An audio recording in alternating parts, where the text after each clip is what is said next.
لگی ہوئی ہے نواز شریف صاحب کی اپلیکیشنز کہ اسلام آباد ہائی کورٹ میں کہ میرے سینٹنس کنوکشنز کے خلاف اگر یہ سسپینڈ ہو جاتے ہیں کل سینٹنسز یا اسٹے واٹ ایور ملتا ہے تو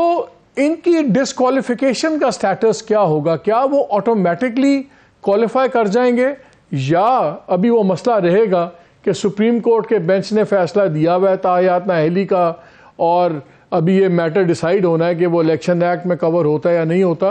اگر کل یہ سینٹنس سسپینڈ ہوتے ہیں تو کیا یہ گرین سگنل ہے نواز شریف صاحب کے لیے وہ الیکشن لڑ سکتے ہیں؟ آپ دو مختلف باتیں کر رہے ہیں سر، دو مختلف ایک کیسز ہیں جن کے اسلام آباد ہائی کورٹ میں ہیں، اگر ان کے سسپینڈ ہوتی ہے صرف سینٹنس تو کنوکشن تو رہتی ہے، تو یہ ان کے ایک آڑے آئے کی بات سر، یہ ابھی اس کی نااہلی کی بات نہیں کر رہا جو لائف ٹائم ہے، یہ دو ہیں جو ایون فیلڈ اور عزیزیہ میں جو بھی ان کا جو آپ کے فرما رہے تھے کہ اسلام آباد ہائی کورٹ میں کل لگے ہوئے ہیں، ہاں اگر ان کی اپیل الاؤ ہو جاتی ہے اور وہ سیٹ اسائڈ ہو جاتی ہے ججمنٹ تو کنوکشن بھی ختم ہو جائے گی، تو وہ جو ایشو ہے وہ ختم ہو جائے گا وہاں اس کیس میں۔ لیکن جو سپریم کورٹ کے اندر جو ججمنٹ ہے جی وہ 2018 کی جس کا آپ موسٹ پرابلی ریفرنس دے رہے ہیں، دیکھیے 18ویں ترمیم میں 62(1)(f) میں ترمیم کی گئی، اس میں کہا گیا کہ جی آپ سیگیشیس آنےسٹ وغیرہ ہوں اور کوئی ڈیکلیریشن ٹو دیٹ افیکٹ کو اس کے نیگیٹو ڈیکلیریشن کورٹ سے کسی کورٹ آف لا سے نہ آیا، یہ پہلے نہیں تھا، یہ 18ویں ترمیم میں آیا۔ اس کو مد نظر رکھتے ہوئے انہوں نے ایک سپریم کورٹ نے ایک آرڈر پاس کیا کہ جی یہ جو نواز شریف صاحب ہیں یہ تاحیات نااہل ہیں 62(1)(f) کے تحت، تو اب انہوں نے یہ سیکشن 232 کو امینڈ کر کے کہا کہ جی جس میں تاحیات نااہلی نہ دی بھی ہو سپریم کانسٹیٹیوشن کے اندر اس میں نااہلی 5 سال کی ہوگی۔ میرا ویو ہے کیونکہ ایک ڈیکلیریشن ہے سپریم کورٹ کا اور ججمنٹس ہیں، جب تک وہ ڈیکلیریشن رہتا ہے تو یہ ایکٹ کی ترمیم سے اس کو اوور رن نہیں ہو سکتا، وہ آئینی ترمیم۔ مجھے ظاہر صاحب بتائیں if I've understood correctly، آپ یہ کہہ رہے ہیں کہ اگر کنوکشنز بھی سیٹ اسائڈ ہو جاتی ہیں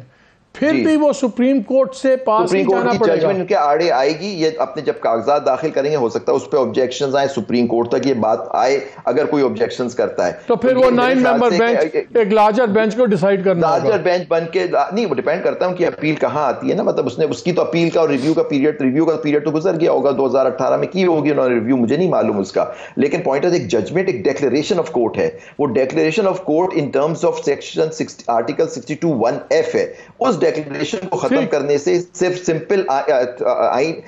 ایکٹ میں ترمیم سے قانون میں ترمیم سے نہیں ہوگا، اس کے لیے آئینی ترمیم آپ کو چاہیے گی یا سپریم کورٹ اس ججمنٹ کے خلاف ججمنٹ دے کہ جی وہ جو پچھلا انٹرپریٹیشن تھا 62(1)(f) کا وہ غلط تھا، اب وہ نااہلی نہیں ہوتی، وہ 5 سال کی نااہلی اس پہ لاگو ہوگی، اس وقت وہ نہیں ہوگی۔ مجھے please excuse me, personally I hold you in the highest regard as a professional, لیکن جب آڈیو لیکس بڑی ڈیمیجنگ نکلی، خاص طور پہ بھی جب ہم نے پلے کی آڈیو آپ کی بھی، اس میں آپ ایک ٹوٹلی ان ریلیٹڈ کیس کا ذکر کرتے ہیں پرویز علیہ صاحب سے،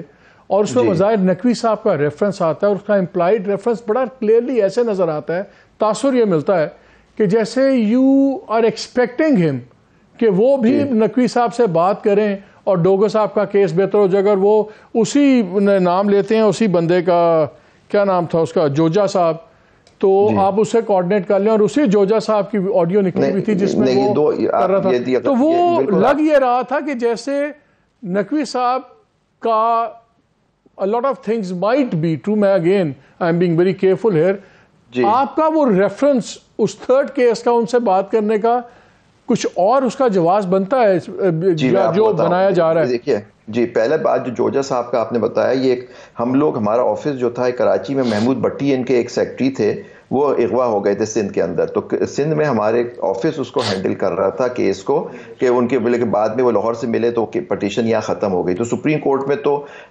بھٹی صاحب کا جو محمود بھٹی صاحب کا کیس آیا ہی نہیں، تو جوجا صاحب سے بات ہو رہی ہے، اگر اس کی اپیل کرنی ہو یا کوئی وہاں ڈالنا ہو تو وہ الگ بات ہے۔ لیکن جو ڈوگر صاحب کا کیس تھا، یہ نومبر سے مجھے انگیج کیا گیا تھا ان کے کیس میں، اور بینچ جو تھی اس میں جسٹس اعجاز الحسن صاحب تھے، جسٹس منیب اختر اور جسٹس مظاہر نقوی، تو یہ 3 ممبر بینچ تھے، اور اسٹے بھی 28 ہوا تھا، لیکن جب کیئر ٹیکر گورنمنٹ آئی تو یہ جو روگر صاحب تھے جو سی سی پی او لاہور تھے ان کو ہٹا دیا گیا. تو کورٹ میں یہ جنوری میں کیس لگا تو مجھ سے کہا گیا انسٹرکشنز لے کے آئیں, اور نیچرلی یہ پرویز الہی صاحب چیف منسٹر تھے, میں نے ان سے کہا کہ جی کورٹ نے کہا ہے کہ جی آپ انسٹرکشنز لے کے آئیں کہ اب اس کیس میں کیا کرنا ہے. تو انہوں نے کہا میں روگر سے پوچھ کے بتاتا ہوں, کیونکہ ان کو ہٹا دیا گیا تھا کہ اب وہ جبکہ وہ ہے نہیں وہاں تو یہ کیس آگے چلنا چاہیے یا نہیں چلنا چاہیے. تو یہ اس کی بیک گراؤنڈ تھا. یہ تھوڑی تھا کہ جی ان سے بات کریے, یہ تو ایک ممبر تھے اس بینچ, 3 ممبر بینچ تھی, جسٹس اعجاز الحسن, جسٹس منیب اختر, اور یہ صرف انسٹرکشن مجھ سے کہا گیا تھا بینچ نے جنوری میں. آپ نے sir again with due apologies but I have to ask some unpleasant questions,